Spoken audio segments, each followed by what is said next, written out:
A paz de Cristo, vamos falar sobre a personalidade do Espírito Santo. O Espírito Santo é uma pessoa ou ele é uma força? O Espírito Santo é uma pessoa.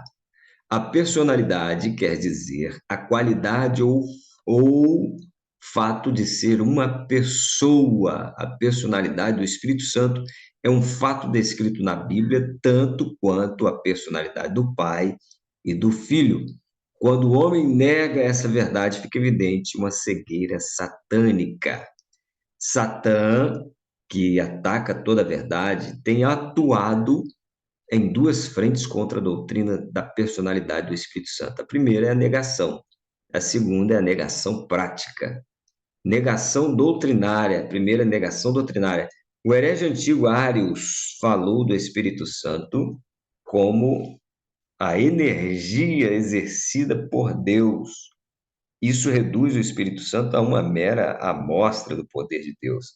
Este erro ainda é divulgado por várias seitas. O Espírito Santo não é uma energia de Deus. O Espírito Santo é uma pessoa.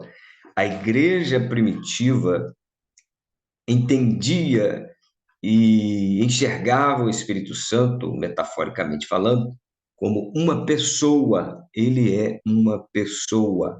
Mais embaixo aqui, nós temos. Vamos pular aqui a negação prática, né? Que é um fato, é inegável. Muita gente tem negado o Espírito Santo como pessoa. Você vê um ou outro famosinho falando do Espírito Santo, mas às vezes nega que o Espírito Santo é uma pessoa, ok? A igreja primitiva, as igrejas primitivas conheciam o Espírito Santo como uma pessoa divina que poderia ser seguida. Aí nós temos a referência de Atos 13:2, e com quem poderiam ter comunhão.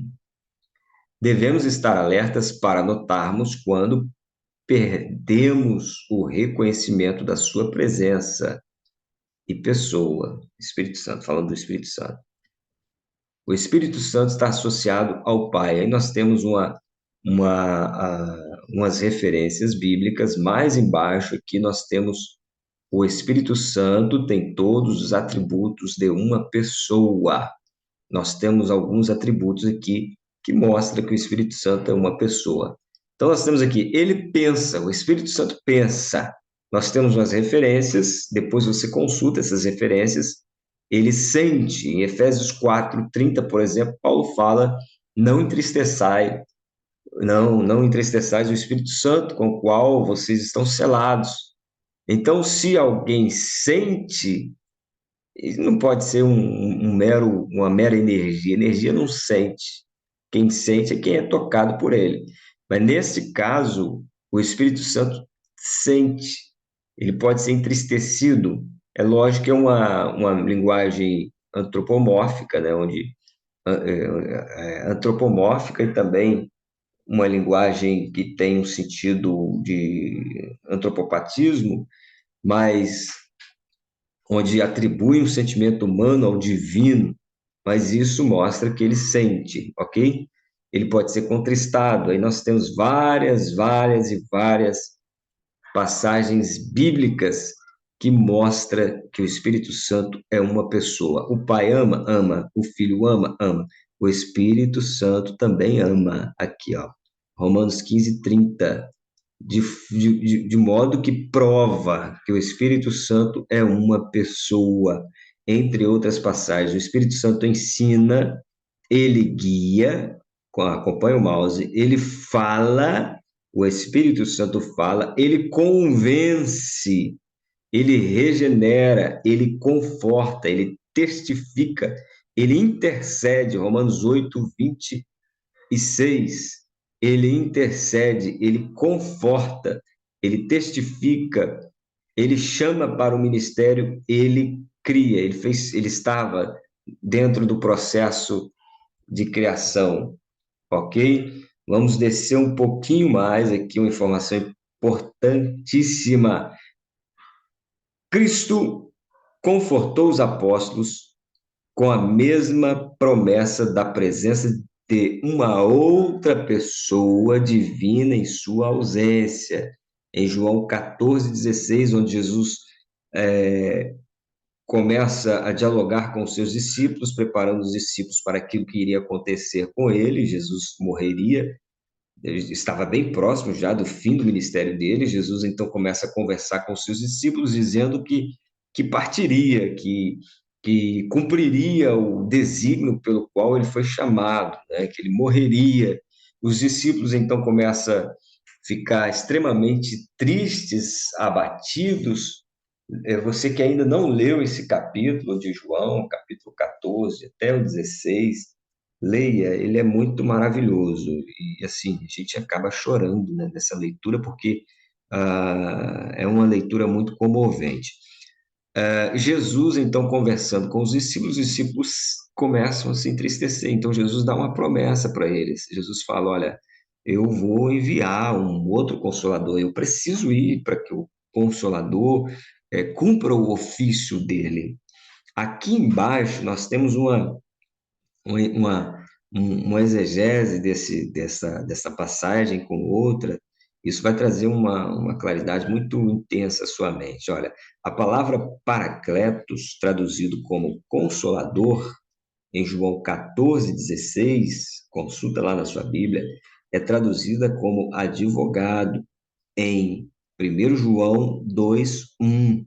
E neste versículo refere-se a Jesus.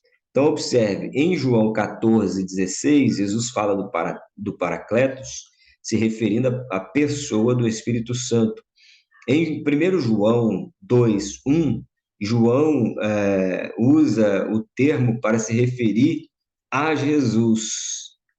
Jesus Cristo, cá embaixo, ó, Jesus Cristo é o nosso consolador, e assim segue o Espírito Santo, outro consolador, que deve ser igualmente uma pessoa divina. Os mesmos dois termos é utilizado dentro de contexto diferente para designar pessoas distintas, mas que têm praticamente as mesmas finalidades. Então, Jesus era